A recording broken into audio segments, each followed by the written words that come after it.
What's up, guys? Welcome back to another episode of the Average Money Podcast, an episode with a very, very special co-host in the building. I'm now in a Buckner sandwich. Because we got JJ's brother Josh is going to be joining us, and an awesome episode pretty much stemmed by JJ. Josh is very, very new to the personal finance space. He's getting to that age where he's starting to get things together a little bit and is in a position where he's asking JJ a bunch of beginner questions, and is finally like, let's get Josh on, let him ask all these questions that a beginner might have. Everything from like literally knowing, you pretty much know nothing. Trying not to ask too many because I know it's his job. So yeah, he literally can ask us anything. And we told him, save all your questions. Do not tell us anything. And we're going to hit, I think, everything that we can, not just the stock market, but general basic in questions that you might have for your brother, knowing that he is, he's a big shot. Oh, Jesus. Here we go. So if you are new to the podcast, well, welcome. My name is Brad Finn. I am joined by two Buckners, but one of them every single day. JJ Buckner, how are we doing, bud? Good, man. It's been a good time. I'm excited to have a family member on the podcast. The family member. The family member. So, guys, this, like Brad said, this is my brother, Josh. I've known him my whole life. Actually, really? You've known me my whole life. That's true. That is very true. No, seriously though, Josh and I've been talking a lot lately. He recently opened up a Robinhood account. He's kind of dabbling in the stock market. He asked me a lot of the typical beginner questions that we all have had starting out investing in stocks. So Brad and I have been talking, and I'm like, what would be awesome is there's an influx of people right now who are in the market, starting investing, or on this new personal finance journey, or maybe it's even a journey to financial independence. Everyone's on a different track, but I said it would be awesome to have a conversation with a true beginner who's getting started. He's kind of in that stage of life. His wife just graduated college. She's got her big girl job now. They got their first, you just mentioned she got her first big girl check from the actual job. That's a big deal coming from college, where you're a broke college kid not making any money, living on ramen noodles. There is nobody out there that doesn't remember the first time they got their first so W-2. Yeah, for sure. Yeah, and it's almost like brought me back when you told me that, like a little nostalgic. Like, yeah, that's a dope feeling. It's awesome, man. So anyways, guys. Oh, hold on. And give credit where credit's due. The dude brought beer. He did. I was gonna let him kind of tell us about that. So this is my brother, Josh Buckner. First of all, Josh, so first, Josh drove up here from Springfield, which is about a 3.5-hour drive. He drove up here to be live here in the podcast with us, and he brought us gifts. Do you want to kind of quickly talk about where you got this at? And Yeah. what it is? Yeah, It's one of your favorites, right? It's my favorite brewery in Missouri. It's called Tie and Timber. It's in the Roundtree neighborhood in Springfield, Missouri. It's about a half mile from my house, so I'm there at least weekly. It's not a bad thing. No, not at all. I know my brother was into IPAs, so this is actually a Midwest IPA. Brad's from New York, so I thought I'd rep the Midwest a little bit, and it's my favorite summertime drink, the Mimoski. So I've been drinking most of the day today. Yeah, so slowing down a little bit. Mine's over there, yeah, because I tend to, I'm here on vacation, so I tend to be like, mar. So, And we got a nice steak dinner tonight we got to go to, so we got to be on our best behavior. I'm sticking to Busch Light for the remainder of this. What are uncles for other than embarrassing you? All right, so let's dive right into it. Yeah. And also, too, Maureen, thank you for your service, bud. Thank you. Yes, true. So you start us off. What is your background in, like, where are you at with personal finance? I know you're hearing things, especially what is it like having, obviously he's your brother, but you know what he does for a living. Was it like being JJ Buckner? You got his gear on, you're repping his gear. I'm sure you're super proud of him. I am a walking billboard in Springfield, Missouri, man. It's drink beer, buy stocks all the time. Let's go, baby. No, I mean, it's cool. I'm super proud of his success. My brother's one of the hardest working people I know that I can think of, so I know that it didn't come easy, but super proud of him. It is weird sometimes when my friends like send me his videos and they're like, your brother's blowing up. It's like, I know, like I've seen it, but like I'm a big fan. Even like I'm a little brother, but I'm also a big fan. I mean, I told you guys when I got here, it's funny because I listened to your guys' voices for like 2.5 hours on the way up, and then it's just like, hey, I'm Brad. It's like, I know. I could have closed my eyes and told you that. Well, it is funny how you can kind of build a relationship with just hearing someone's voice on a podcast or a radio, because you really do, like, doing a YouTube video and doing a podcast is two totally different things, because when you got a 10-minute video, you really don't get to understand their personality wholeheartedly, to where when you get a podcast and you get to listen to somebody talk for an hour and mispronounce words over and over and over again. Over and over and over. Okay, I gotta say this too. My brother is more of the, he's very going to good say with this wrong. He's going to say this wrong. He's very good with his words. He's a wordsmith. Yeah, and your boy right here, I'm not too good. I'm good with numbers. It's funny because I listen to the podcast sometimes and I think I grew up having conversations with this guy. Like, I don't know how. Oh, Jesus. How do we make it through? How do we make no it? doubt, man. When you got this Robinhood account, what made you do that? I pretty That's much a great asked. question. Yeah, that's a good question. I asked Jay.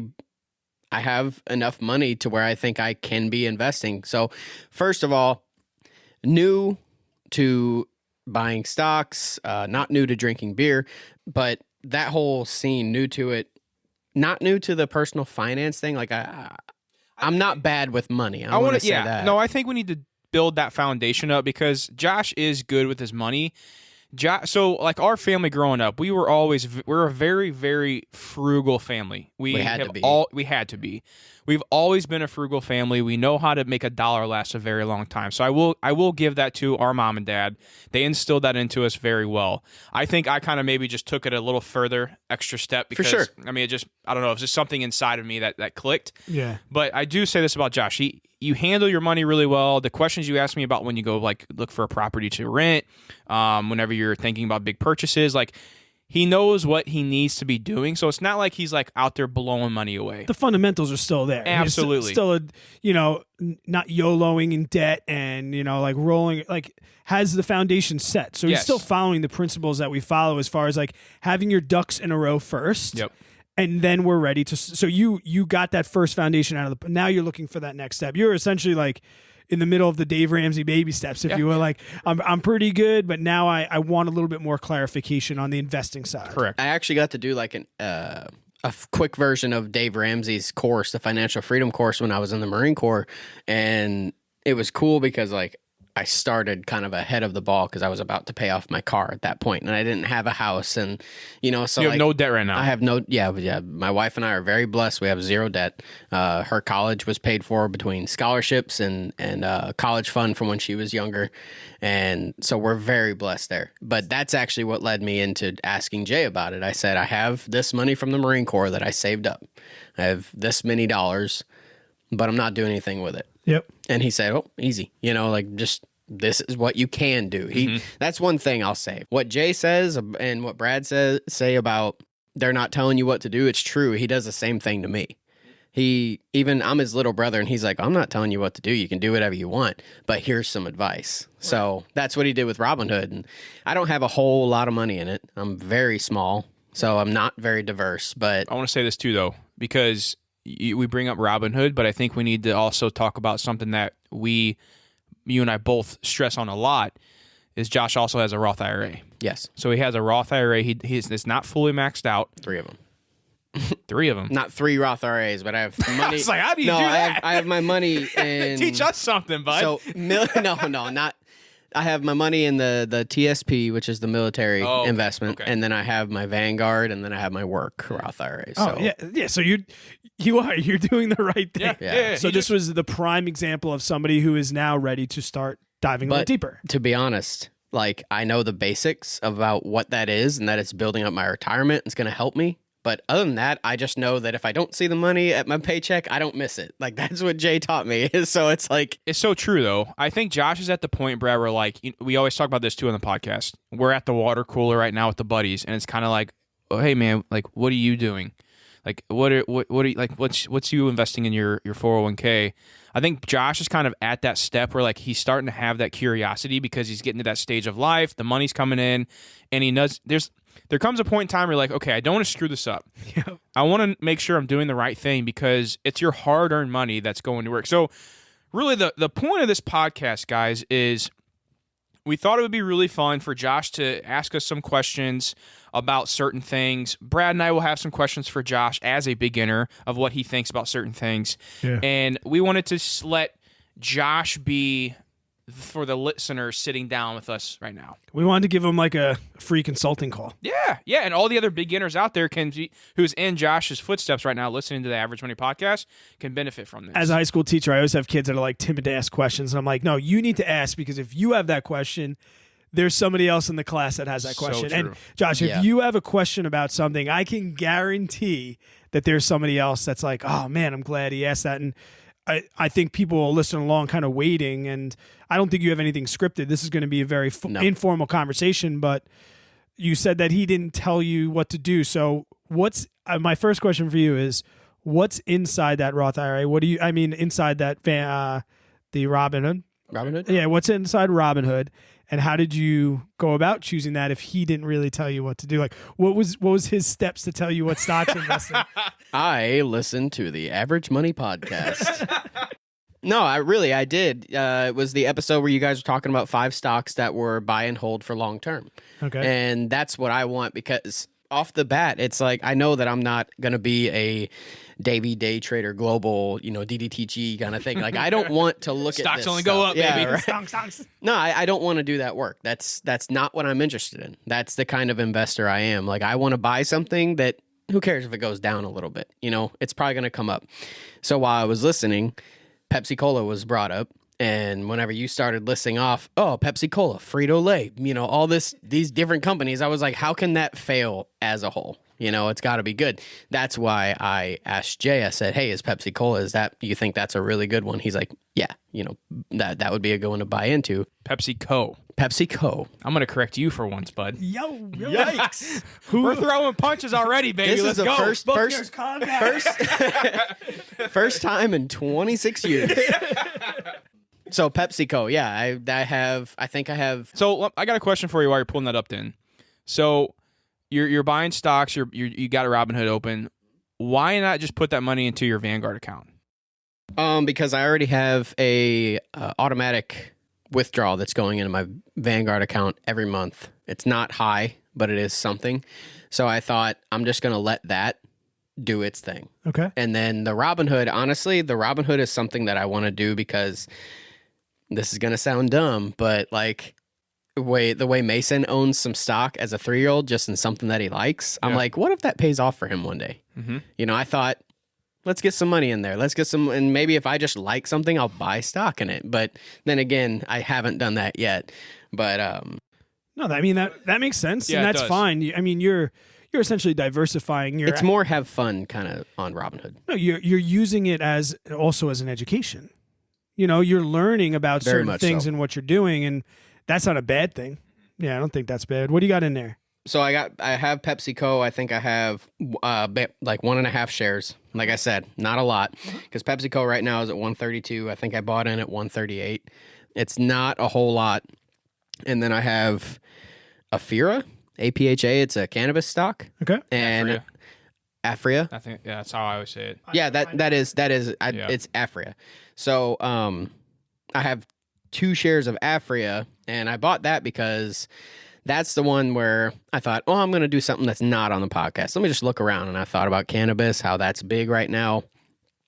Before I bought that, and then I thought, okay, new, politics, blah blah blah. Right. This might happen. The nationwide legalization, and turns out that Afria I read on Robinhood somewhere that it was bought by like one of the biggest cannabis producers or something like that in North America. So I'm just holding on to that. But right now it's literally just PepsiCo and cannabis. So I want to say this. I like the fact that he's not just blindly buying stocks.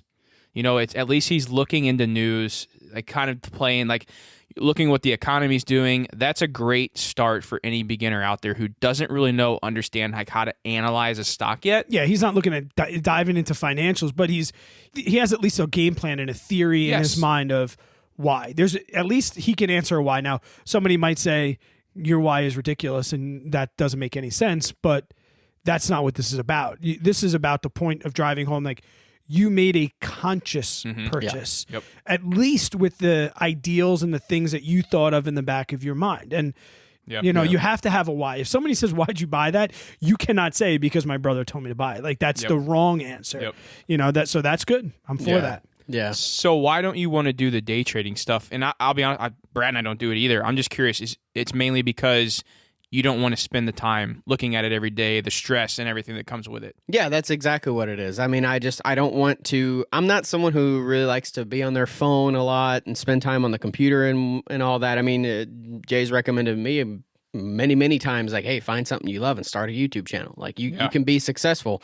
And I told him today, like, the other day, I tried to make a funny little, like, reel on Instagram, did it for 10 seconds, and I was like, I don't like this. I didn't have fun with it. So, yeah, I don't want to be looking at that all day. I'd rather put my money into something, trust it, hopefully it pays off. And if it doesn't, I made the decision. I lost the money. That's the way it goes. It's just like, to me, it's like gambling. I'm not going to put more than I'm willing to lose. So the money you're putting into Robinhood is everything that you would be willing to lose 100%. Yes. Okay. That's good to know. I mean, at least he has that understanding, because I know so many people out there who are beginners right now investing in the stock market who are putting a lot more than they probably should in something that they're not really aware of. Because here's the thing, guys. Like, when you're investing in index funds, that's money that I'm putting in there that I don't want to lose. Like, that's money I can't afford to lose, but it's also a diversified investment to when, like, you're investing in a stock. If something would happen to that one company and it goes bankrupt, then your money's gone. Yeah. So that's things that the people I think about too, or who are beginners getting into stocks, is it'd be maybe better off just investing. If you don't, so okay, let me ask you this. Then. Do you know do you know, like, you've heard us talk about index funds and mutual funds, like, where are you at with understanding what that means is, as opposed to buying individual stocks? Right. Very elementary, and that's based off what Jay told me years ago. I think I was in the Marine Corps, active duty, and I was making money and, saving money because I didn't spend it stupid. I bought a reasonable car, paid it off in 2 years, and that's about it. Okay. And I called him and I was like, hey, man, I need to do something with this money other than just put it under the mattress, because that's what I was doing virtually, was putting it in a savings account, And he explained to me kind of what index funds were, and correct me if I'm wrong here, but this is sketchy. I might mess this up. A beginner's? Dude, you're a beginner. Yeah. Go. I'm curious, what is too. the perception we've at least painted for you? Yeah. Index funds is that I am putting my money into Vanguard, so I'll say that's my index fund. I'm putting my money into Vanguard, and it's taking my money and investing it into stocks across the stock market, which JJ helped me choose which ones it needs to be in. I didn't know what that was, but I know that all of the returns that I get, I don't know if it's monthly, quarterly, when it is, but everything I get in return, it reinvests it into the stock market. And I continue to build my money. So that's the way I see it, is that if something goes negative, maybe something else is building, and then that's going to buy more. Yeah, it's pretty close. accurate. Yeah. I mean, essentially, so we can clear up some things too. Yeah. Please. So Vanguard is the company. All right. So they're the one that house all of the funds. So the index funds themselves are just inside the company of Vanguard. Think of Vanguard as like the shell or the frame of a car, and then the index funds are the motor, the seats, and all the pieces inside that car. So there's different, just like there's different interior designs for a car, there's different types of index funds. Now, when we say index, we're saying, all right, we can track certain indexes like the total stock market, every stock in there, and it'll have a little percentage of every stock in this one index, or just the S&P 500, the biggest companies, the 500 biggest companies. Vanguard's going to take that money and distribute your money into this fund, which is going to buy certain pieces of this company. And you'll get returns through growth, the price of that index fund going up, because the price of that index fund will go up just like a share price of a stock. But also, with that comes dividends as well in some index funds, and that's what's going to be reinvested right in, and that's where you're going to start to see some compounding effects. If I kind of funny little side story while you just said that, like, I'm not kidding, I drink beer, buy stocks all the time. Like, I appreciate you telling me that, because now I have a better idea. There's people who will come up to me and, like, nice clothes, all this, you can tell they got money, and they'll see my drink beer, buy stocks merch, and they're like, oh, what are you investing in? And I'm like, oh man, I'm kind of index funds right now. I don't know what I'm talking about. I'm like all in index funds. Yeah. Drink beer, buy index funds is what we need. Well, I mean, we can bring that one step further, because one of the things that people say, like, about index funds is it's one fund, it's not diversified. But then one of my favorite index funds is Vanguard's total stock market index fund. So when people are like, well, you're in one thing, you're investing in one fund, how are you diversified? I said, I own 3,500 plus companies. Right. Because when you buy into that fund, you buy into the total stock market. Or if you're in an S&P 500 index, you can tell people, I own 500 companies. So that's the one thing. It's kind of taking that set it and forget it attitude that you kind of are saying that you have and saying, hey, I'm going to let Vanguard or Fidelity or Charles Schwab take my money and distribute it and diversify it kind of for me. And now I can take more of a set it and forget it approach. The biggest, you'll hear this if you have a target date fund, you might hear of inside those retirements. Sometimes they offer something called a target date fund. Essentially what it is you tell Vanguard, I plan to retire this day. And then they set everything that they think is going to be best for the tracking of your future. And I think that's what I did. Do you remember because JJ helped me set it up. No, you're in VTSAX. Yeah. Yep. Totally. Yep. That's my fan. That's the so I've heard you say that many times. So I think you like that, right? Yeah. So okay. you own every single company in the stock market. Cool. You own. So when you buy Pepsi, you're now buying Pepsi again. Yeah. Now, granted, every single in the index fund itself, all the companies are not weighted equally. So it's not like there's 3,500. It's not like it takes it and distributes it all. They're weighed differently, and that's a little bit different of a type of conversation. But yeah, you own everything. Wow. You own every single company, especially in VTSAX. If you were in, you might have heard in the news through while you're learning and researching this, it was a big deal. They added Tesla to the S&P 500 index. What that means is Tesla became one of the top 500 biggest companies on the stock market. And now when you buy into a S&P 500 index, now you are now owning a piece of Tesla, which you didn't before. Right. So we got index funds, right? Yeah. We got that. We got I want to move to the sexy stuff. I want to talk about stocks. I want to talk about some of the questions you've had with me on should you do this? Should you do that? What do you think? See, some of these are dumb, man. No, No, I know there's no dumb question, but some of them are pretty dumb. So what I want to first start is the question you asked us right before we press record. You pulled up the Robinhood account and you're like, hey, I got this. So first of all, what was the question? And Brad and I can kind of give our answers. We may have different answers. I don't know. Sure. We'll see. So I looked at my Robinhood and it said that my buying power was $6.50, which I haven't put any money in Robinhood in a little while because if I can't afford to put money in, I'm not going to do it, And it said I had $6.50. And right now, pretty much anything that I put into Robinhood, I'm just putting in PepsiCo because it's not, I don't know where else to put it. And I know that PepsiCo is probably a good one to put it in. Yeah. So I said, should I take that $6.50 that maybe came back from dividends or what and just put it into PepsiCo? Or is that kind of a waste of time because it's $138 a share? That was my question. Yeah. So, Can I see your phone while he answers? I'll tell you exactly where it came from. There you go. Can you just go into your Robinhood? I just want to look at they tell you where that money came from. So you answer that. So to be honest, the $6 really isn't going to make a big difference if you leave it in cash buying or if you invest in the PepsiCo or do whatever. I am kind of a fan of if I have buying power, I want to put it into something. I want to put it to work because I feel like it'd be better off working for me invested in a stock than sitting in my cash account doing nothing. Right. Losing money every single day. I have a bank account. If I want money to sit there, I'll put it in my bank account. Yeah, that's why I saw that and I said, okay, let's put it somewhere. Whether I buy a penny stock and hold on to it and maybe a GameStop thing happens again, or put it into PepsiCo and add to my 1.5 shares, So here's another good question for you then. I think I know what's coming. What? Even as a new beginner investor, I know that it's crazy right now. The stock market? Yes. Oh, that's not what I was gonna it's not what I was gonna say, but it definitely is a crazy time for all new beginner investors to hop in the market because I'll say this. I mean, luckily your positions that you're in, minus the Afria position, cannabis has been blowing up lately the past couple weeks. But I will say this. What's going on in the market, and Brad can probably speak for me as well, right now is not typical.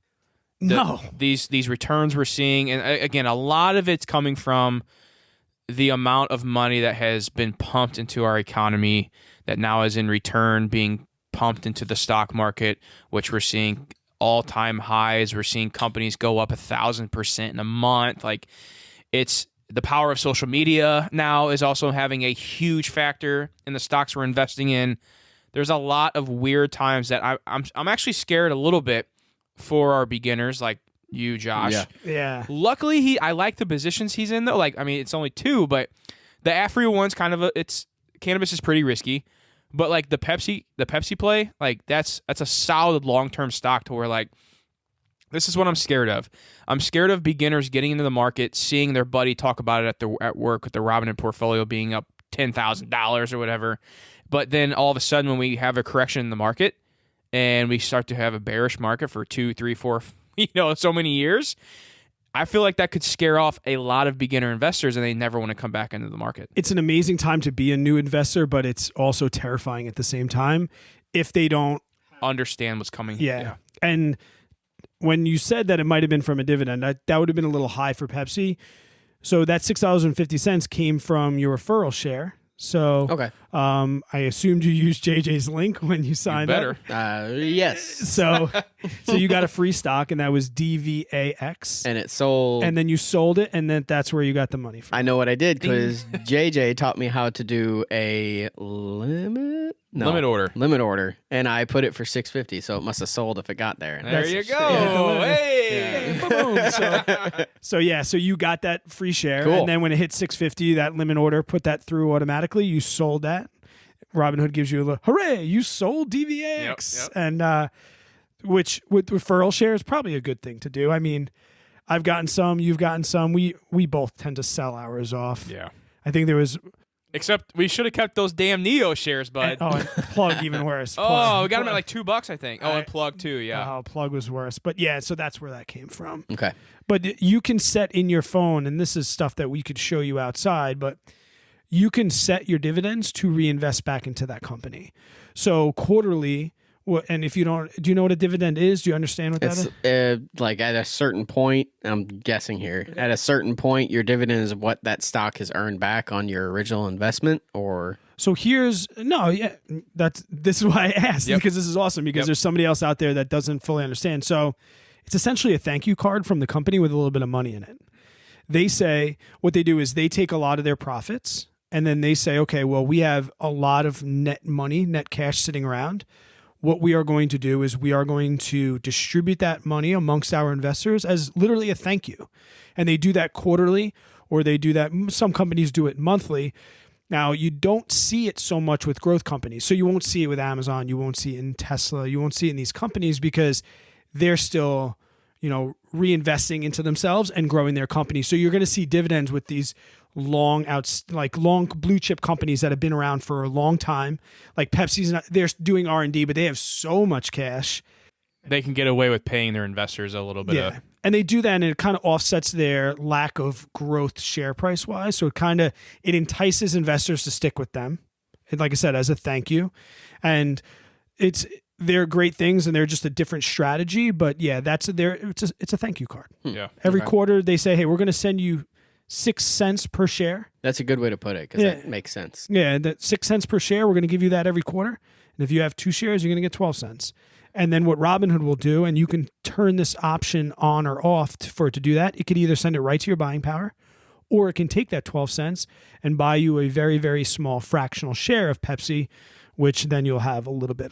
So do fractional shares add up on top of each other to one complete share as you continue to buy, or is it just, nope, you got a 4th here and a 25th here? Yeah, so this is kind of new to investing. Like fractional shares weren't always the case, and there's still some brokerages that don't do it. But just for round number purposes, if you had a stock that was worth $100 and you had 25, you would invest $25 and you'd get 0.25, a fractional share. Now, if you already owned one, now you have 1.25. Next month, you have $25 again. Now you have 1.5 shares, and they build and build and build like that. So and that's something great for investors that maybe want to own Amazon and it's $3,000 per share. Right. And you're like, I don't have $3,000. But I'll throw $20 inside and I get 0.00111 per 2 shares of it. But yeah, fractional shares are that's essentially what they are. They're saying you don't have enough money to purchase a share at its full share price. So we're just going to give you a little bit and a little bit and a little bit. So 2 questions for you. Yeah. My first one is, and this can be stock related, it can be not stock related, is where you're at now. You're at the beginner stage. You don't have any debt. You're investing in both index funds for your retirement and also in stocks in like a liquid account. What I mean by a liquid account is you can access that cash, real time. You don't have to pay a penalty or anything like that if you need to get money out of your Roth. That was going to be one of my questions was, can I just take this out in cash So, anytime? okay, throw us with that real quick. I want to hear, Ask that again. Yeah. My Afria stock the other day, I bought in at like $13 a share. Got 2 shares just because I had the money to spend. And the other day, I don't know how to say the math, but I would have made like $35 on it, because it was up like super high. Like our Robinhood said, hey, it's up this much % today. So I looked at it and it kept going up. I thought, I'm going to hold on to it because of what I read about it being bought out by that other company. But if I would have sold, I would have been like, oh, that's a tank of gas. Like, can you just take that out in cash? Or Yeah, you can. I don't think it's a good idea.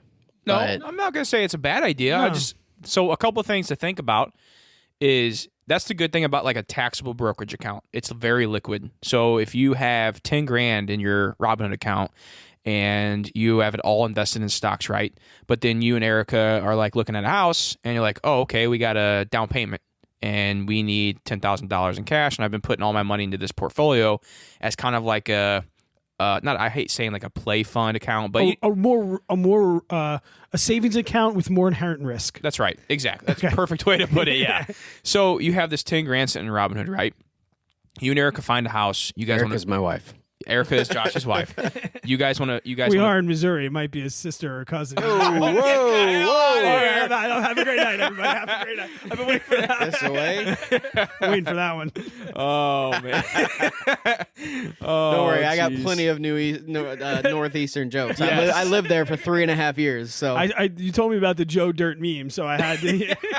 I told him about Highway 55 coming down. Yes. Oh man. So maybe I'll edit that out. Maybe not. No, leave it. Yeah, keep it in there. So, anyways, you and Erica are looking at a house. You guys have 10 grand. You can pull that money out of Robinhood from the money you've made, the money you've put in there. The only thing you have to think about is you do have to pay taxes on the money that you earned. So, like that $35 that you earned from Afria, if you would have sold that and then as soon as you sell it, you can even leave it in your Robinhood account. But if you sell that, you still have to pay taxes. If you sell it or if you take it out? You sell it. Okay. Sell it. So If you sell it and reinvest it into another stock, you still have to pay tax on that profit. Okay. Didn't know that. the profit is called a capital gain. All right. So that's your growth. Growth is a capital gain. And while you own the stock before you sell, so when the stock was up $35, if you don't sell, that's called unrealized capital gain. So that's kind of like what you're up. Once you sell, that unrealized capital gain, that growth, now becomes a capital gain, and it is subject to income tax. Now, how it's taxed is a little different, a little bit. That's like one step further. But at the end of the year, your brokerage, and you might have gotten that if you've owned this since 2020, you might.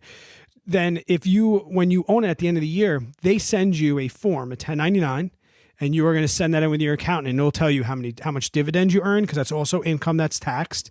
It'll tell you any sales that you had, whether those were gains or losses, because it's going to be a net. Say you sold Afria and you got $35, but another thing went down $35, and you said, I'm going to cut my losses and get out of there. That net would be zero, so that would wash each other out. So that also happens with capital gains. I got to say this, though, because this may sound like a lot to, like, Yeah. I mean, it probably sounds like a lot for taxes Yeah, and everything. for sure. So I want to say this. If you do use an accountant, they will cover all this for you. They know exactly what. Yeah, this is You don't have to worry about anything. Like, and I will say this too, though.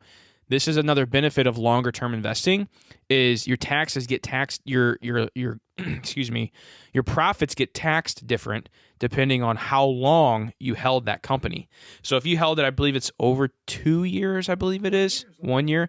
So after 1 year of holding a company, your tax bracket that your tax amount you have to pay on that profits that you sold that company for or that stock, the amount goes down because you held it for over a year. They want to encourage you to hold a long term. Yeah, they want to encourage you to buy and hold for a long period of time. Exactly. So, okay, if you have any questions like that, ask us for us throughout the podcast. But I want to ask you this because I am curious, just as a podcast host, but also as your brother. So this could be stock related. It could be anything, any type of financial related. What is your next, you and Erica's, what's your guys' next goal financially? Like, you guys are sitting around the dinner table and you guys are talking about money.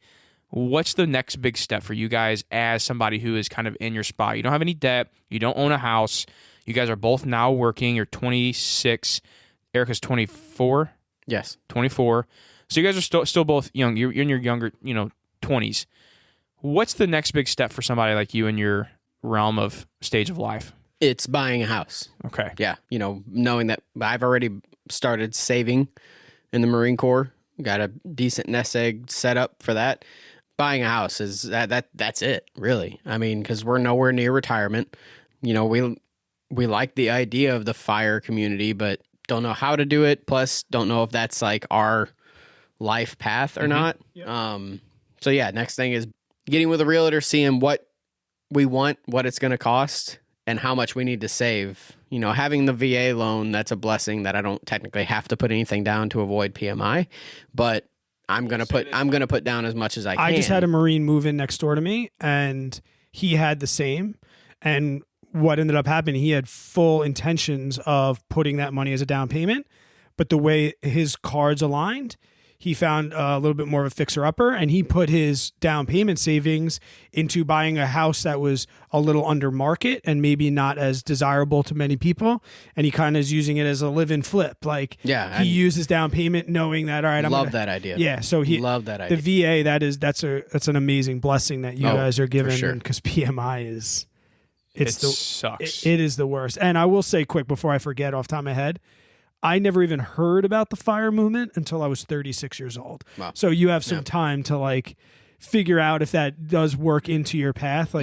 You're at the stage of your life now where you start to think did I miss that opportunity, or am I getting too old? I'll be 39 next month and I still don't know what I want to be when I grow up. So don't worry. You are leaps and bounds. When I was 35 years old, I had $190,000 worth of debt and was in a house that I couldn't afford, and I was paying $300 a month in PMI and trying to get back to even so I can get rid of it. So I just want to put that out there, that you are doing the right things right. Yeah, and that's one place where it really works out with my marriage. Is it's great that we agree on the fact that we want to get a house that we can afford. Her thing is the house, my thing is the land. So we have to find a middle ground there that we can afford. We'll be able to pay off. I'd like to pay it off early because I just like to own stuff. Yeah. I don't like to owe people money. I always use the example, if I want to punch a hole in the wall, I want to be able to punch a hole in my wall and not get penalized for it, but we want to be able to own it. So we want to get to that point where we own the house, we own our cars, I want to get a truck in the future, but that's after the house even. And we agree on that we need to afford something, where we need to be able to afford something. We don't want to jump into a $300,000 house and we can't make this monthly payment. Poor. Exactly. Yeah. So I will say this about the VA loan. I don't know the details behind it, but if you're going into just buying a primary residence, because I know you don't plan on doing house hacking or anything like that, right? No, and I love the idea of house hacking. 100% support it. If you're young and you're single and you're in the military and you just got BAH, because anybody in the military knows what BAH is. What's BAH? It's your basic allowance for housing. So if you get to a point like when I was a sergeant or when I was a senior corporal, which is an E4, they said you can move out of the barracks. We're going to give you this much to live out off base if you want to. You don't have to live in the barracks anymore. Live cheap. That's what I did, and that's how I saved up a lot of my money. Is I went to the cheapest apartment in New Jersey, which was still very expensive, and pocketed the rest of my allowance of my housing, because they take based off the zip code that you work in, how much the cost of living is there. Oh, so they don't cover what your rent is. They give you a fixed amount. You have a fixed amount. You have to find what you want to fit in for your rent. So if when Dad gave you $10 for lunch, if you only spent $2, you got $8. Exactly. Okay. So that's what I did, is I found a place where it was livable for me. My girlfriend was back home, didn't have a wife, didn't have kids. So I'm like, screw it. Somebody wants to break in, let's have some fun, you know, like I'm a Marine, baby, let's go. Yeah, that's how I As felt. you're eating your crayons. Exactly. Breakfast, lunch, and dinner. That was the cheapest meal. But no, it was a nice place. I didn't live in some rundown piece of junk, but I pocketed the rest of my BAH. Smart. Anyway, so I support, like, if you are at that point, get a duplex, get a Or even just a house and rent out the other rooms. yeah, exactly. Rent something out, make money on it. House hacking's amazing. For me, I spent enough time in the barracks, enough time in the apartments. I'm married now. I want my private space. Mm-hmm. I don't want a house hack. I'm investing in myself, you know, like my happiness. When I So- first learned about, when I started learning about this too, and I was so excited to take advantage because it is such a cool deal. And I remember that. All right, Tyra, here's what we're going to do. We got these 2 kids, but we got this room. We might be able to turn this room in if we rent. And she's looking at me like, You idiot. I don't like people enough. Like, I seriously, I'm going to be, you'll be there for like a week and I'll be like, dude, get out.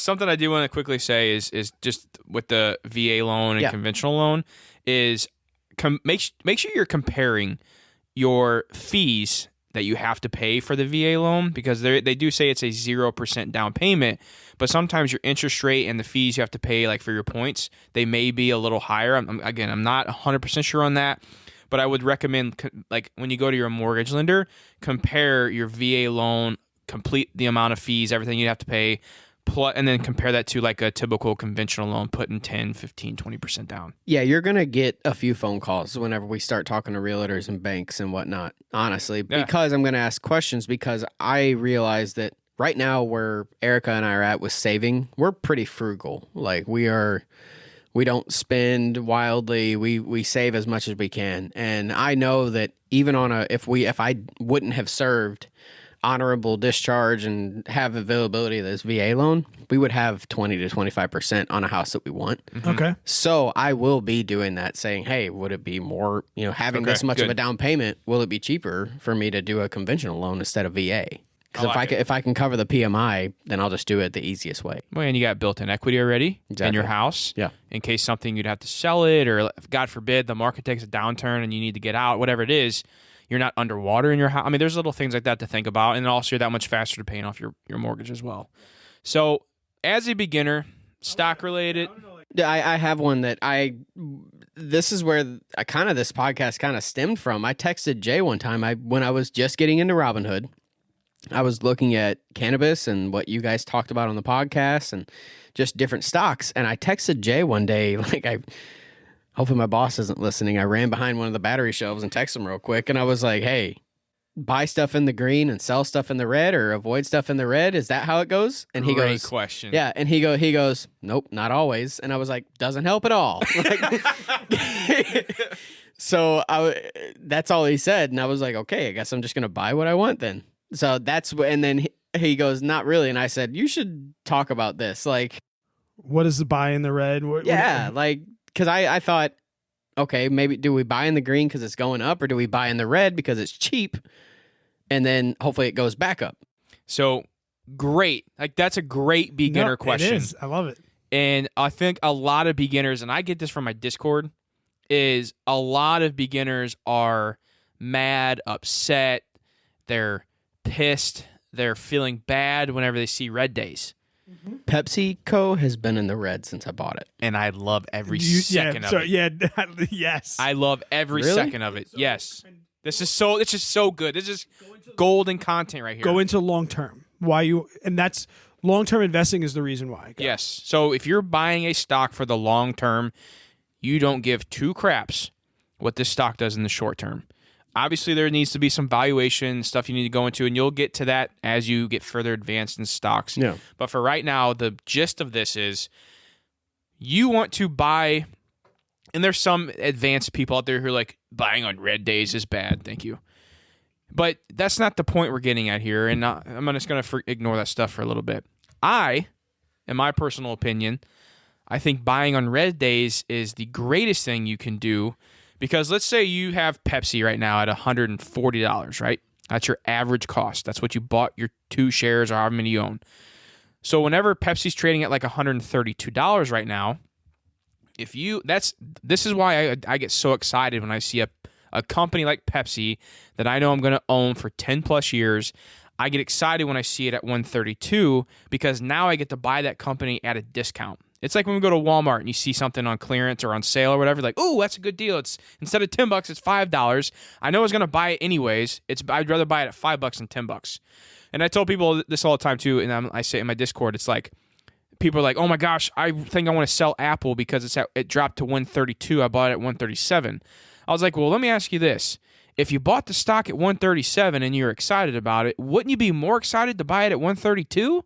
Yeah. You know, like what was that's what I don't get about the mindset shift is whenever the prices change, you bought in at a higher price. It's that short-term gratification that people want. They want to see it continue to go up to where if you buy it at a discount and you're holding it regardless because majority over time, the stock market will go up over time. It's average. It's just history. It's what happens. You'll have your ups and downs, you have your crashes, but majority over time, it's going to continue to rise. So buying at a lower discount, especially on a stock like Pepsi with a dividend. So when you buy in at a lower amount of Pepsi, you're also getting a higher dividend yield when you buy in at those lower rates. So now when you buy in at lower amount, you're lowering your average cost. So before you bought in 2 shares at 140, your average cost was $140. But if you buy in at 132 now, where it's trading at, that lower, let's say you buy 2 more shares at 132, now you have an average cost of around $137.50 or whatever that would be in math-wise. So it lowers that average cost basis. Here's the cool thing. When Pepsi starts to rise and go back up, and then now it's saying 3 years it's at 160, now instead of if you would have just kept your 2 shares at 140, now your average cost is lower because you bought it when it dipped. So your gains are higher because that average cost is lower. And your dividends are earned more as well. I pretty much want to, this is how I tell people and beginners. I say, I want you to buy a stock and not care what the price is. I want the share price to be the last thing that you think about. I want you to have so much faith in the future of this company and not even like, is it going to grow? What its revenue is? What's its debt ratio? I want you to be able to first say like, and Pepsi's a great example. If I was sitting with you having a beer and I said, hey, 20 years from now, you think Pepsi's still going to be a company that we see everywhere? And you're like, yep. That for me, the buck stops there. Because if you believe it over the long term, you are going to invest on it and you're going to put money in. I think consistency is more important. You're going to put money in, sometimes it's going to be up. Sometimes it's going to be down. And we say like the shape of the stock market is a yo-yo going upstairs. Mm-hmm. Okay. So granted, would we want to maybe sit around and wait for a red day to initiate? Okay. But on a short term, that might make a little bit of a difference. When we start to go into years and things like that, these 1%, 2% red and green fluctuations, they don't mean anything. The people that care about red days and green days are like these day traders and the people trying to make a quick flip. What I the said short I term. don't want. I am not right now. You want to buy on those red days. When you see Pepsi on a downturn, like you happen to look at your Robinhood portfolio, and if you're down in a position, it's a great time to average down, in my opinion. But I never wait for that red day. Very true. You've said this in the Discord, and I try to keep up with it. What does average down mean? Okay. Another great question. So what he just explained, if I buy a share today at 100, my average cost for those shares is $100. If I tomorrow buy another share for $100, my average cost is still $100. I have 2 shares, each $100 each. But if that second share now was $50, now my average cost for my shares is $75. The 50 and the 100, the two of them make $75. I have now averaged down my overall cost of that investment. Okay. So when I have red days, I can say, okay, well, if I took all my shares and the amount of money I invested, you have 31 shares and you've invested $2,800, you divide it by $2,800, that's your cost per share. Well, now and say that comes out to $115. Well, now you see it's trading for $110. You have a little bit of money that you're ready to invest. You put that in, now you're purchasing at $110, lower than your average price, and that's dollar cost averaging or averaging down your position. Okay. Yeah, so I mean, but I think I wanted to reiterate that again too. Like, I don't hold cash waiting for red days. If it so happens where I put myself in a position where I keep some money in buying power and things like that. But like I said, my consistency If I say to myself, I'm going to invest 10% of my paycheck every Monday, I don't care if it's red or green that day, because it might be red, might be green, but I know in 10 years when I want to sell, I'm going to be good. Yeah. No, that's great. So, Hold Go on, ahead. quick commercial break to tell the listeners that are like me at this point what I've had to do before, because there's a lot of numbers getting thrown out here. And being in person, for some reason, I'm catching a lot more. It's a lot easier for me to focus. Hit that reverse 15-second button like 12, 13 times. For real. repetitive does help. I'm not kidding. I've had my brother, I don't know what he's talking about. So listen to him and Brad talk about this stuff. I've had to go back and just click that like 15 times. Go back and listen to that again, because that's good stuff. Like, I'm catching it here in person and listening to you guys and seeing you. But listen to it again until you get it. Don't just or listen to the timestamp numbers. it, Yeah. write it down. Yeah, exactly. Yeah, and then send us a voicemail question like, Yes. "Hey, I was listening to the podcast at 30 minutes in. Give your boy a shout out. Little brother, what's up? Yeah, and you were telling Josh this, and I have no idea what you said. Well, I think that's so important too, though, is that, you know, when you first hear something, it's always I kind of get it, but you have to hear it over and over and over and over and over again until you fully understand exactly what. I listened to the long-term hold stock podcast 3 times in a row. Yeah. Literally, I went back and just started over because, like, okay, what were they saying about Microsoft? Well, it's like when you watch a movie and you watch the movie for the first time, you're like, oh, it was a great movie. And then you watch it the second time, you're like, oh, I didn't realize that. And then you watch it for the third time, and you quote the whole thing. Literally, though, like it's you get a better understanding the more you listen to it. And what else have you heard? Like, even if we have to make this a 2-part, like, That's fine. That's what fine. else have you heard that you just like, what are they talking about, or just want some clarification on? Is there anything that comes to the top of your mind? Yeah, I mean, it depends on which podcast I'm listening to, because I'll be totally honest. Like, have I listened to every single episode? No, there's a lot of episodes to listen to. But what I do is I see your guys's, I guess it would be the title of the episode, the name of the episode, and I find what I understand. But like when I see anything about options, or you guys were talking about puts earlier, you're that's speaking German to pretty me. advanced. Okay, so is that something I should just like not even worry about? Not even for worry right now? about it. Yeah, that's next year when I come back and visit. Then we'll be talking options. Okay, Yeah, cool. There's no place for that Well, right now for you until here's when it's a place for you. When you own 100 shares of a company, yeah. that's when you tell JJ Okay, you're ready to start yeah. learning about options. See, that's way off for me. That's Exactly. something I don't even expect to do. And while you're anytime building that 100 shares, you can start to dabble Yeah. and start to learn about options Sure. and start to put vocabulary in the back of your mind that you'll later piece together. Like, go find all the puzzle pieces and then we'll build that puzzle. But there's nothing that needs to be done until you have 100 shares of a stock, in my opinion. But to go back to what you were saying, Brad, like, what else do you have? I feel like a lot of people in my position, like, okay, so I want to first clarify, like Jay was saying, I'm going to go ahead and admit, like, I think I have a level head when it comes to this stuff. So, like, I'm seeing what's going on in the stock market. I'm seeing GameStop and Nokia and all that thing that happened, like, what was that, 2 weeks ago? And I text Jay and I'm like, oh, whoa, wait, what is this? And like you were saying, you're too late. Clap for those who are getting a lot from this. Like, Right. Yeah. my company, somebody here in Missouri who works here, some guy quit his job because he made $900,000 on GameStop stock. Jesus. Wow. Yeah, he literally quit, and everybody who works here were like, good job, awesome. You win. But Wow. like, yeah, that's what I'm saying is like, I texted him like, hey, do I need to get on this? He's like, no, it's too late. But I have a level head, so I know this isn't normal. Like, I'm investing my money knowing that this is going to change. Mhm. Maybe that's me being a little older than people, you know, like in their early 20s who are investing, I'm 18 years old. I'm a grown man now. I do what I want with my money. Like, okay, dude, like, calm down, do a little research. Like Brad said a couple of episodes ago, you know, if you have $1,000, what do I invest in? Pay off your debt and then buy a book and realize what you got to invest Facts. in. Like, I love that quote, for real. I loved it.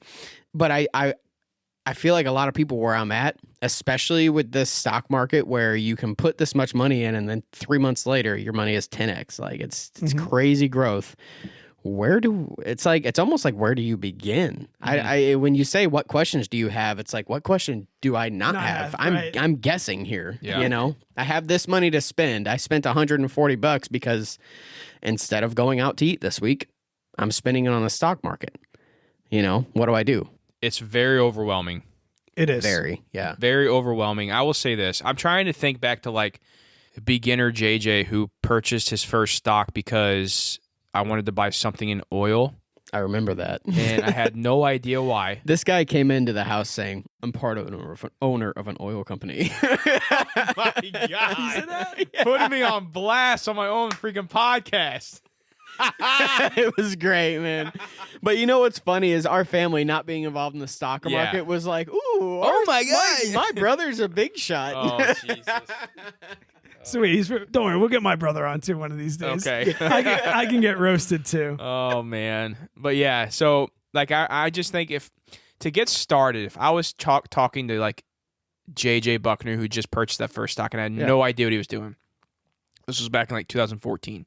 I would probably say, like kind of what Brad said, and like you mentioned it too, pick a company that you like. Yeah.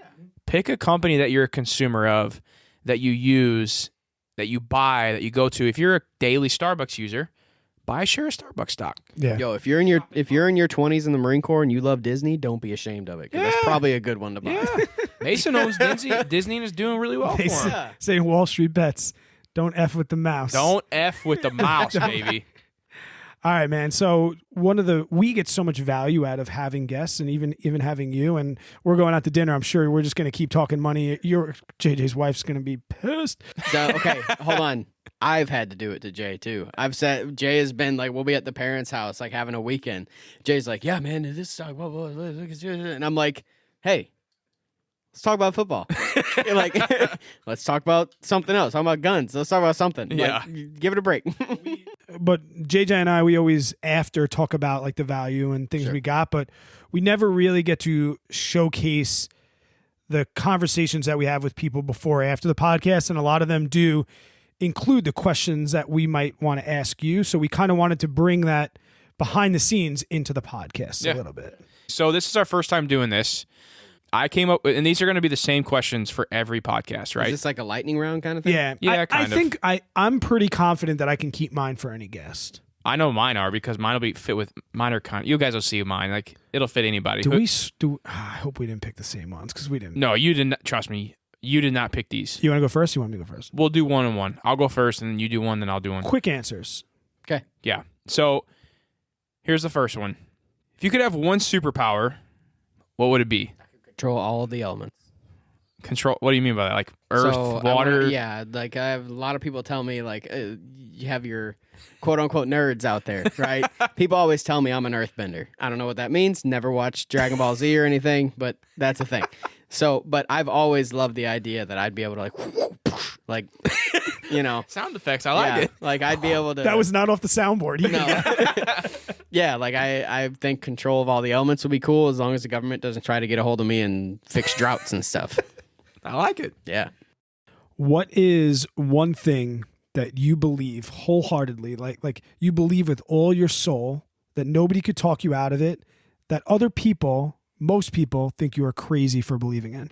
Happiness doesn't come from dollar signs. Okay. It just it comes from love and it comes from the relationships you build. Boom. That's a good one. Contentment. A lot of people think contentment is a crazy. But even contentment might not be the one because contentment and comfort are words that I'm not comfortable with. Okay. Challenge and pushing yourself to do things. Like I always say, like there's nothing I can't do. There's only things I don't want to do. So right now in my phase of life, figuring out what I want to do with my life, there's nothing I can't do. If I had to go be an engineer like you guys, I could do it, but I don't want to. Facts. Yeah. But the thing is, I don't blame you. what I want to find is what I'm happy with. Yeah. And if that doesn't pay a lot, it's going to pay a lot because I'll be happy. I think if anyone can find to do something that they to earn money and they truly love doing it, I think you win in life. Yeah. I think you've won. I really do. Next one. If you could pick a 3-man team, 2 movie characters, 1 real person, to join you in the Hunger Games, who would it be? I thought these were money questions. I'm gonna have to come up with new ones. No, dude, these are fun. They're is fun. the real person dead or alive? Can be doesn't any. matter. The real person doesn't matter, dead or alive. 3, so 2 movie characters and 1 real person to join you in the Hunger Games. My real person is Chesty Puller. He's the most decorated Marine in the history of the Marine Corps. This dude, like, He's a legend. Any Marine in the Marine Corps knows who Chesty Puller is, and this dude is Can I say badass on Yeah, this? yeah, you can say badass, This yeah. dude is badass. Like this, he's what's up. So Chesty Puller is my real guy. Okay. Because that dude he'll whoop down on some people. 2 movie characters. 2 movie characters. Rambo. Solid. Got it. No, I'm trying. I'm trying. No, The anticipation's I know, killing me I after know. Rambo. I feel like with Rambo. You got Rambo like right off the bat. I Yeah. thought the second one was coming right away. Rambo I knew Rambo was going to be one of them. Rambo is easy, and then I have another one that I'm thinking of, but I don't know if you'll choose him or not. I want Kurt Russell from the movie Soldier. I forgot his name. Dude, Todd. Todd. Yep, I want Todd.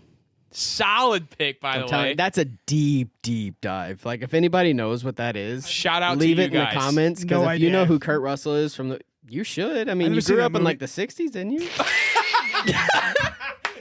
Dead. Grew up in the 60s. Dead. All right. No. Hey, I called you an inbred before, so Exactly. you've been waiting the whole podcast to say that. Okay, no, Oh, shit. That was funny. but look up the movie Soldier with It's a Kurt very Russell. good movie. It's amazing. So I think that would be my 2 movie characters, and then Todd from Soldier. it would either be Chesty Puller or probably Jay for sure. Oh man, see, Skull, baby. well, I now have to say that my 2 questions for our next guests are going to change because I thought they were money questions. So No, I just wanted to have some fun. yeah, now I have to think of something. Just do what you were going to ask him, and then we can change it up later. Or ask me Because I think multiple. the ones that you had that I know you were coming from, they're good ones. And secret about Josh, he loves being interviewed. I love when people ask me questions. I love it. Lay it so on much. him. What is the most valuable thing you own that's under $100? Valuable thing I own under $100. First thing that comes to your mind. A good pair of boots. A good pair of boots under $100 here? We're like Walmart shoppers, bud. Okay, yeah, it's you talking to Buckners here, buddy. Maybe we'll just even say a good pair of insoles. Yeah. All right. So here's the follow up. Guess what the answer to that question he gave me? Because I asked him when I interviewed him. Should I act like I'm not a fan of the podcast? Did you hear it? Oh, you Yeah, heard it. His headphones. Yeah. Wow, I'm telling you. he does listen to the Average podcast. Money Podcast trivia. Let's go. Y'all going down. Just saying. No, I would say a good. You said under $100 Yeah. A No, good- a good pair of boots is a good pair of boots. because you got to take care of your feet, which Yeah. I'm not doing right now, and I'm in a lot of pain. Josh Bugner, thanks, buddy. And it's Thanks for very having nice me to meet- on. It was I think really, we've really fun. we've shotgunned some virtual beers before. Now we can go Yeah. downstairs and do it again Yes, in sir. real life. do And it. I think we have a lot more questions. And I'm glad that you, if anything, you're showing beginners that they can be vulnerable with their friends and family. And if I may, before we wrap this up, beginners, people where I'm at, ask the questions. If it's not to them, find somebody that you trust. Find somebody who has some education in here and ask the questions because you're setting your future up. You're setting yourself up for a success. Me, I want to set myself up where when I retire, I can completely relax with my wife. Set yourself up for happiness. Have a good time. You know, be financially independent. If you're not financially independent, be ready. You know, ask the questions, get the education. Don't shy away from it. boom, bud. Guys, until we catch you on the next ones, cheers. Cheers. Cheers.